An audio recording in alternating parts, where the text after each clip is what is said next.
Everybody, this is Nash here, and I'm really excited for this one today. I was going to be talking about Roschon Johnson and Bijan Robinson and how good they did versus Iowa State. Because if you watched my video where I previewed the game, I mean, you knew Iowa State, they got a really, I do not want to understate this, they got a very good rush defense, and they still do. I mean, their rush defense is right up there with the Alabamas of the world. You'll see that in just a second, and their statistics still say that. But that's not what this video is about. This video will not be about Roschon Johnson and Bijan Robinson. I mean, kind of it will be a little bit, but we're talking about the offensive line today. Specifically, the run blocking. It's been an area that I have been openly critical about with these guys. I have said they're young, so we need to kind of be a little bit patient and wait. But it has been an issue. Well, it's not anymore. Well, and let me say, it's trending the right way. Okay, but to me, I'm really getting excited about it. So, if you like the video, hit the like button, subscribe to the channel, and comment down below what you think about the improvement of this offensive line. I'm really excited for it. But looking at the PFF grades of the offensive line, you can see right here, and we're going to look at some more stats here. So this isn't the meat and the potatoes. This is just a little appetizer, if you will. How I view the Louisiana Monroe game, I mean, very weak opponent. Easily our weakest opponent on the schedule. And so that grade is going to be naturally higher than all the others.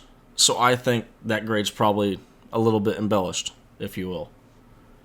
Now, if you consider that, outside of Texas Tech and Alabama, we have improved marginally every single week. Alabama was a legit defense that they were going up against, and these were young, fresh guys out there against some NFL defensive linemen.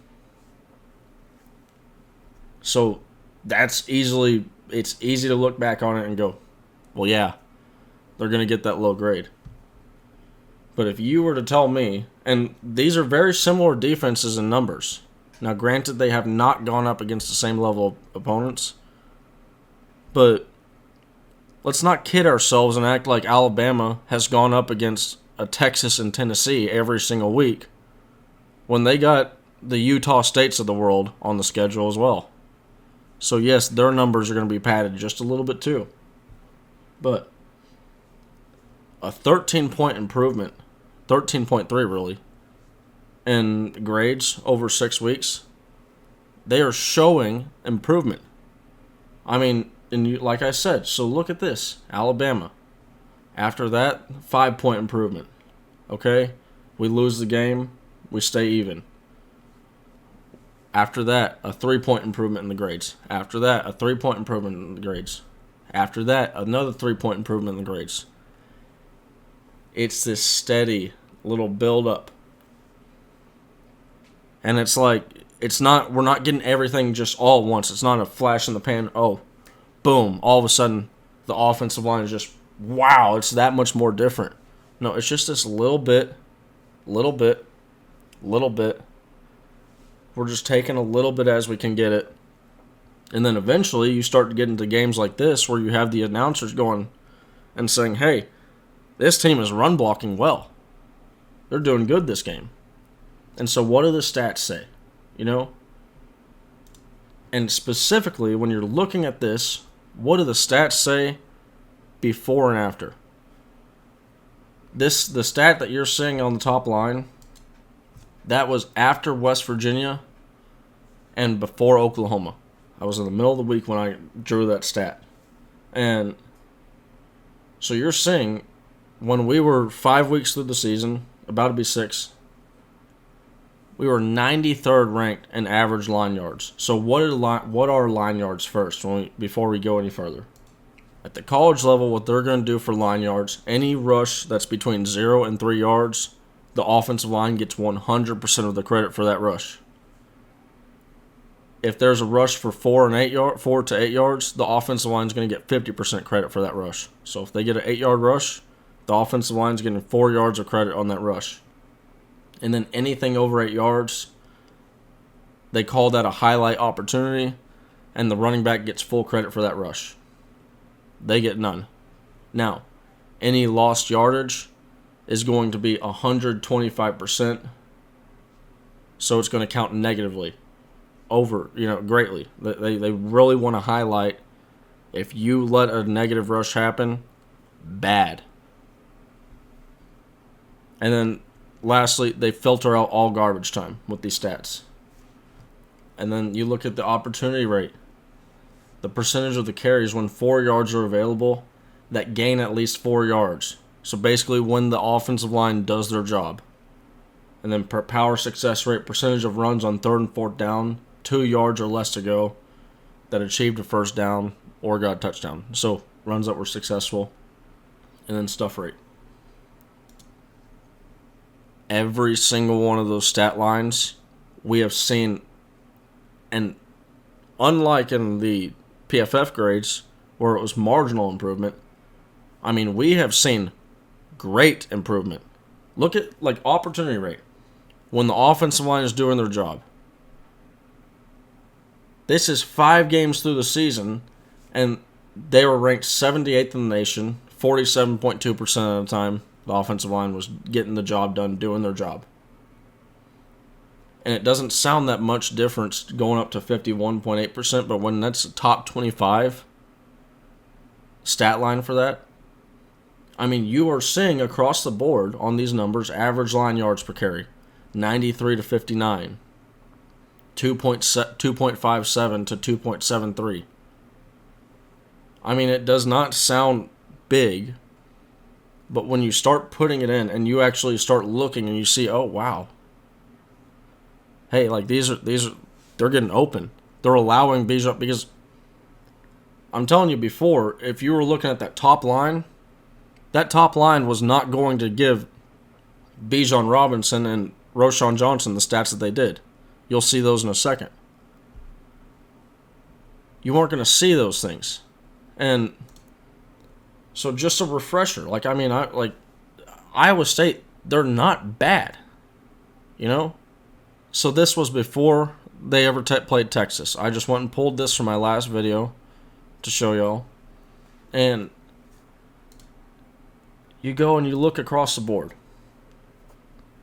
Opponent yards per game. All these stats now are after Texas. They're still in the top 10. Opponent points per game. They're still in the top 10. Yes, we did not score a lot of points. We left a lot on the board. Or off the board. So, we honestly should have done a lot better than we did. But that's not what this video is about. This video is about highlighting how good this offensive line did versus a very good defense. Opponent points per play, opponent yards per play. Both top 15. Shout out Texas for being right up there with them. I mean, this is exciting stuff that you like to see improvement with the Texas Longhorn football team across the board that we just have not seen. I mean, I followed Texas hardcore basically ever since Charlie Strong started. Before that, I was a hardcore fan. I die hard, bleed orange, burn orange wall, everything. But I had other things like baseball affecting me. I was busy. I was distracted. I was a kid. But Charlie Strong, that's when I really started to dive down into, truly being a diehard fan. We have not seen this before in the last 7 years. Across the board improvement on the team. It's nice to see. Again, yards per rush attempt. And pay really big attention to these numbers right here, because you're about to see what we did to them. there were their numbers pre-Texas, okay? So those numbers that you just saw were post-Texas, where they ranked. Before, they were a top 10 rush defense in both yards per rush and rush yards per game. So they were a consensus top 10 rush defense. Well, that's what we did. And that does not happen without a legit offensive line performance from these young guys. 5.28 yards per rush, and this removes the sacks and the kneel downs. So it's just the running backs. 5.28 yards per rush between the both of them. 39 total attempts. So it's not like, yes, they averaged 31.6 attempts against them. So we weren't doubling their rush attempts or anything like that. But so that 206 yards rushing, 5.28 yards per carry, that doesn't happen against a good defense without the offensive line playing well. And that's why they get these stats. I wish I had it. I wish I'd gotten the screenshot from last week. But, I mean, these are the lowest stat you see is 59 in average line yards. And I'm willing to bet ever since this has happened, we're probably trending towards the top. Just from looking at the amount of improvement that we were able to make in the ranking with the percentages and all these numbers.